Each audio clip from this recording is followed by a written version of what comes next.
Hey now, good morning, PSW staff, clients, friends joining us for a lovely Monday class. Hope you guys had a great weekend, not just a good one, but a great one. Today is Film Scoring Monday, as we know. That's when we look at an important scene from a film and we talk about it, and then I take out the score and you give me either a link on YouTube or Spotify, and or you can send your CDs into. You come up with a good choice, the best possible choice, not your favorite song, but a good choice. Most of these we're using, we're not using any lyrics just because this is film scoring, or music supervising, where it's not coming up with a song. It's creating the right music and the mood. So play along. If you're new, if you're nervous, that's okay. We're all learning. I'm learning.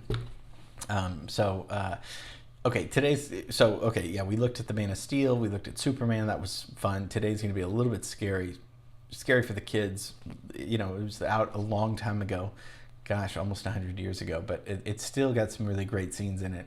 We're going to be looking today at the 1933 film, King Kong.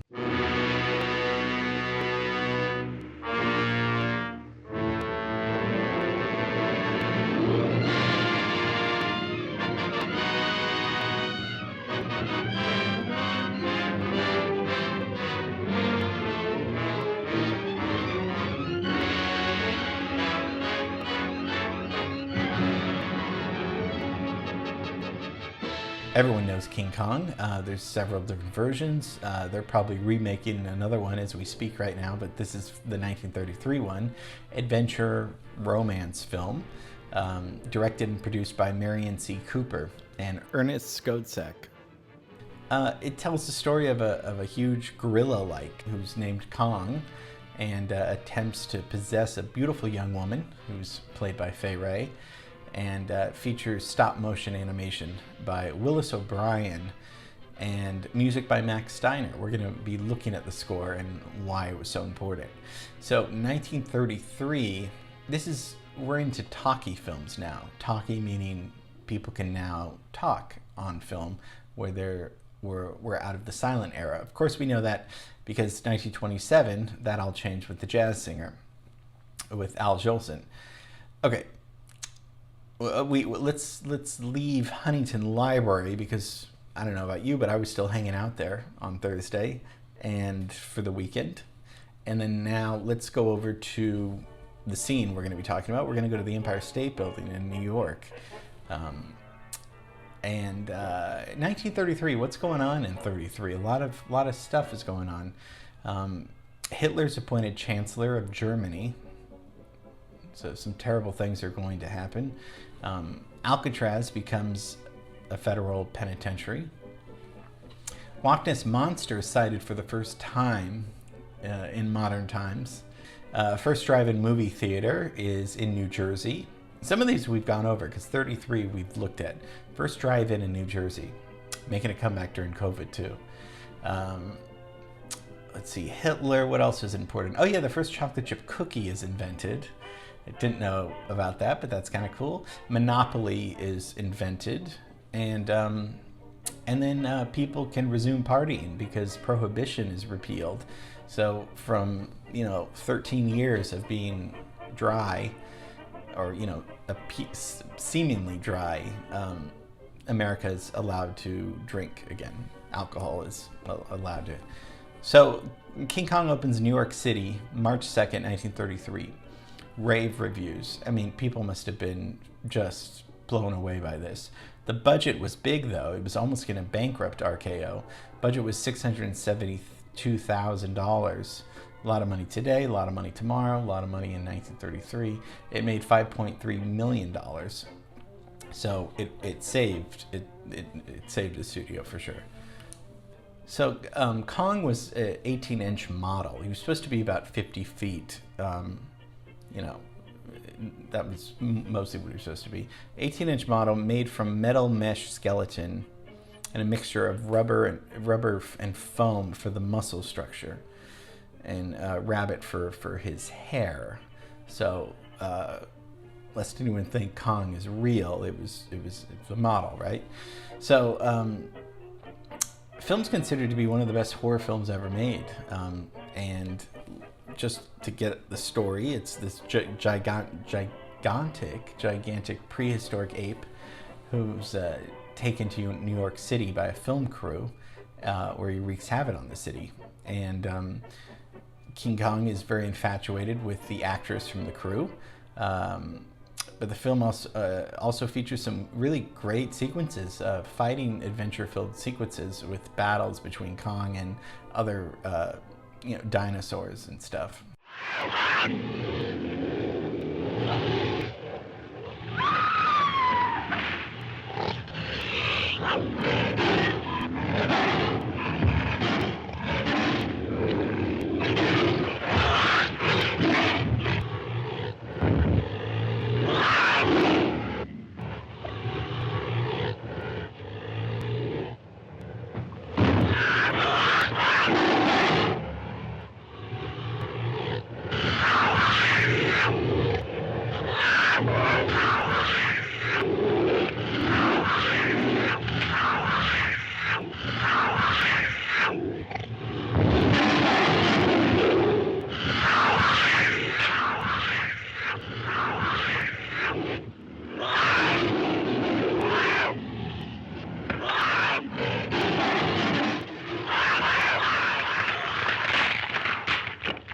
So the movie's, I mean, you can see it's pretty groundbreaking for its special effects, but looks pretty good. And when we're gonna look at our scene when he climbs the Empire State Building, such a cool idea, especially because Empire State Building was the tallest building in the world, but it was just built 2 years prior. So I mean, this was like a brand new building.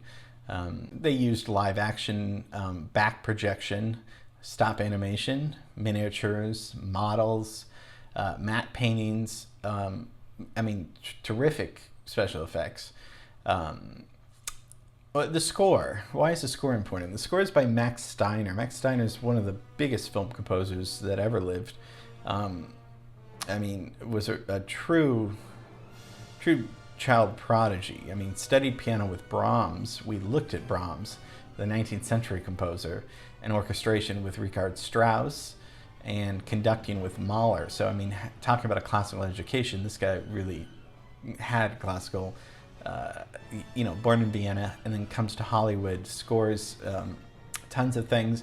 But really, the score to King Kong is important because it's kind of considered the first feature-length musical score written for a talkie film, and the first Hollywood film to have a thematic score, because usually they would just have background music, and that's what the producers wanted. They wanted just, here's our movie, we don't have that much money, create just, regular background music. Well, with Max Steiner, he's like, no, I'm gonna score this as if Wagner was scoring an opera. I'm gonna use leitmotifs, reoccurring themes for different characters. I'm gonna be doing it the right way. Studio said, no, it's too expensive. The director, Cooper, said, Maxie, write whatever you want, and I'll pay for it. So he pays for the score out of his own pocket, and he pays Steiner $50,000 to compose it. And Steiner writes the score in 6 weeks and records it with a 46-piece orchestra. Never been done. This had never really been done before. Studio later reimbursed Cooper, but still, that took a huge leap of faith, and a lot of people consider the success of King Kong because of the score, because it's not just background random music. It's actually almost, and this is why I go back to when we talked about Monteverdi and Wagner and opera writing. Now composers like Steiner are saying they have that training of opera, they have that training of using leitmotifs and classical music and all that stuff, but now they're going to incorporate it for the film, for talkies. So that's why I kind of go back to opera being important because film composers are now going to look at a piece of cinema and score it like an opera, just like you would for the stage, only for the screen. So Steiner's doing this with his 46-piece orchestra, and it was also the first to be recorded on 3 separate tracks, music tracks. So sound effects, dialogue, and then music. So you had those 3 tracks running. hugely. I mean, we do this all the time, but 1933 it was crazy. So Max Steiner was hugely influential for that. He created a theme for each character in the film, and Steiner's music developed themes to express the emotional aspects because, you know, there's that dilemma: well, Kong is he the villain, or is it the crew, is it? It's really, you know, he's just a monster. He's doing what he's naturally doing in his environment. When they take him out of the environment, so really the villain is kind of the Hollywood crew people that try to exploit him. I mean, because of this, we have Jurassic Park, Aliens, all those other movies came, but this was really kind of the first one, obviously. So let's look at your scene. This is the very end of the movie. They take Kong out of his environment. Kong's also very attracted to and wants to protect also Fay Wray, the actress, and they should kind of try to exploit him in this Broadway show. He escapes. He gets out. He gets Fay Wray, and he goes to the top of the Empire State Building. He cares for Fay Wray. He protects her, and he only is attacking other people when he's provoked, you know, by gunshots and planes. You know, he would have been perfectly happy on his Pacific Island, which was filmed in San Pedro, actually. So it's the greed of the Hollywood showman that unleashes Kong's rage, right? So let's just take a look at the great scene of him with Fay Wray at the top of the Empire State Building.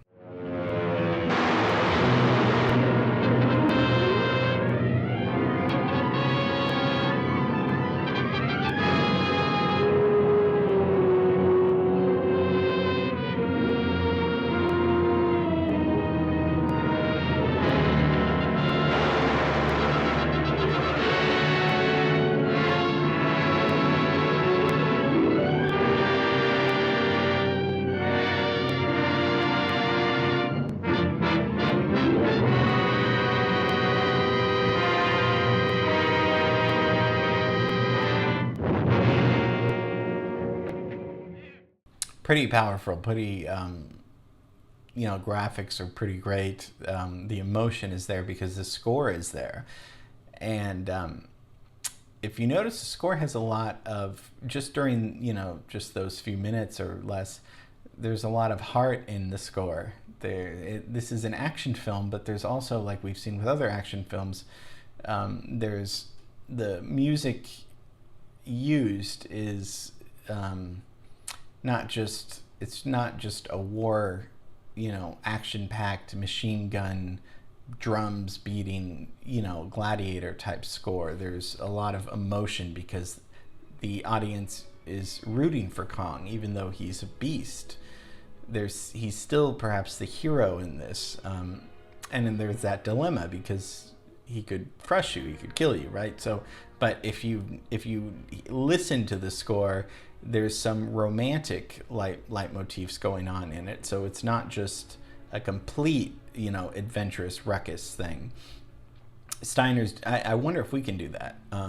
Steiner's doing that where it's an adventure-like sounding explosive score, but also there's a lot of romantic or intimate, touching moments because you do see the love and protection in his eyes. So let's take a look at the scene, sans music.